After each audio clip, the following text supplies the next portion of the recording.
Hey everybody, Questwise here, and today I want to talk about something that I don't normally do a lot of reviews on because I feel like there's a lot of other people out there who are doing better reviews and are doing better series based upon this company's particular works.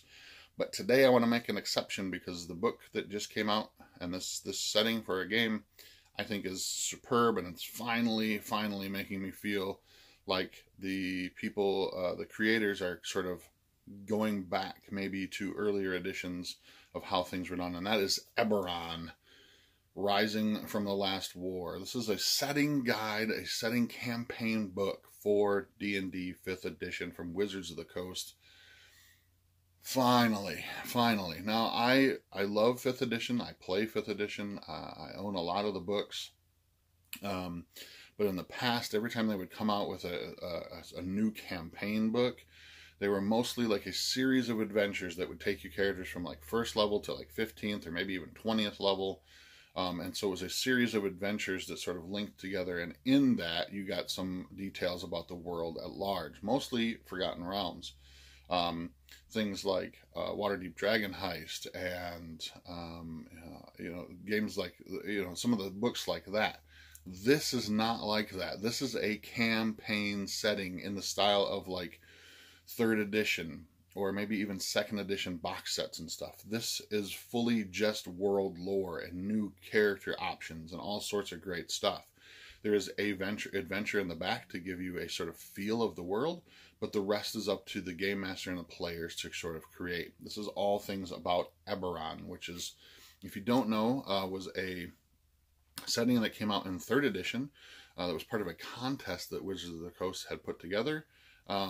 And it was the contest was won by Keith Baker in his world setting called Eberron, which is a sort of magic punk, not steampunk, because the technology is fueled by magic. So more of a magic punk type setting, high fantasy, sort of adventure, noir, crazy mix of different things. The idea is that there was this big war that had happened that lasted for centuries, and afterward the world is sort of picking itself back up. There's lots of cool new character races in here that you can add to the game. There are a couple new character classes, some new equipment, the way things work. Technology level is much higher than it is in sort of standard D&D. They have things like trains, but they're fueled by elementals. They have flying airships, again, fueled by elementals. And it's meant to be more of a swashbuckling, noir, kind of crimey type setting. This book covers pretty much the breadth of the world. The continent, the main continent of the game is detailed in here. It also comes with a map that gets pulled out of the back of the book and stuff that shows you a world map. It does touch upon some of the fewer sort of outlying countries and continents and stuff as well too, which I'm assuming they will probably do in future source books, if not maybe like PDFs on the DM's Guild and stuff as well too.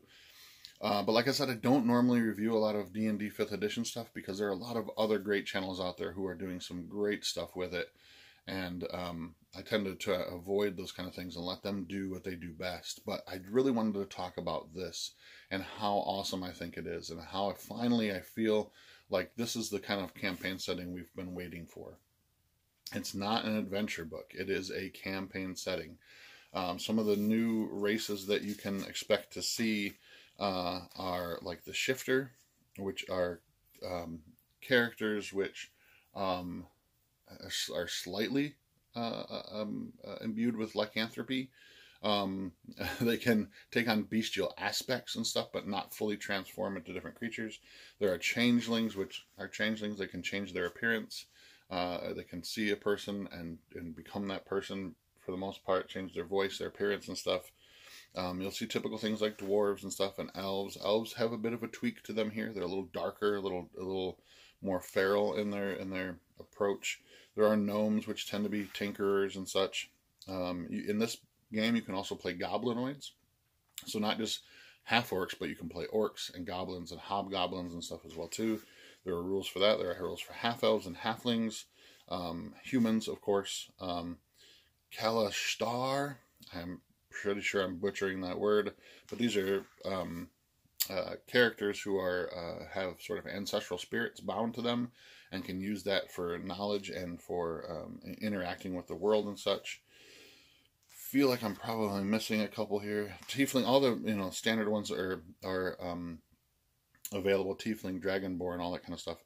Warforged are really, really cool. They're sort of a construct, basically. They're made out of metal and wood, given sentience, and they were made to fight as soldiers in the last war, and are now free and struggling with their sort of place in the world.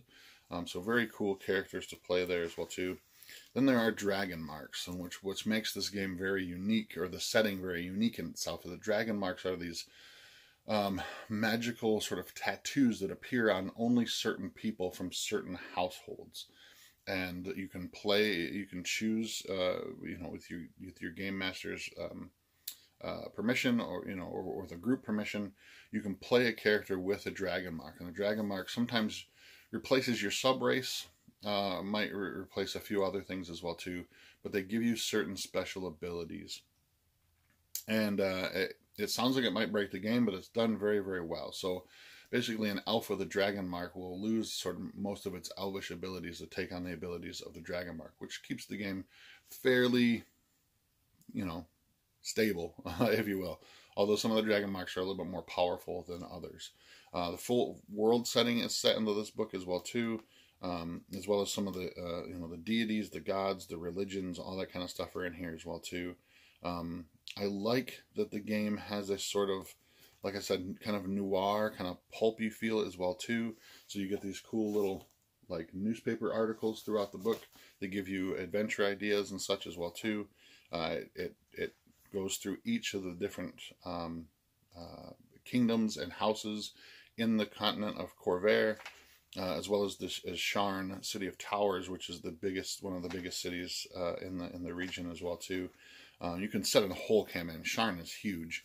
You could set a whole campaign just in Sharn itself. But if you are a D&D fan and haven't checked out the Eberron Rising from the Last War, definitely worth checking out. They've made some tweaks. If you're familiar with the old 3rd edition or 3.5 edition version of it, there have been some tweaks, some changes to fit with 5th edition. Some things have been clarified, some things have been changed a little bit, but very, very, very cool. I can't wait to get this to a table. I would love to run a campaign of Eberron for some friends. But again, like I said, it is very high magic. It is very swashbuckling focused, very noir kind of thing, and has that very magic punk sort of feel. So Eberron, Rising from the Last War. I am Questwise, and until next time, I am out. Hey there, fellow questing knights. If you're looking to collect vintage RPGs, or would like to start and you don't know where to go, or if you're looking for a supplement to fill in that hole in your collection, I highly recommend Wayne's Books. Yeah, that's right. Wayne's Books, since 2002, have sold thousands of vintage RPGs. I highly recommend them. I've used them in the past, and I have nothing but 100% satisfaction with their service. So if you get a chance, swing on over to Wayne's Books and pick up everything you'll need vintage RPG-wise. I'm Questwise, and until next time, I am out.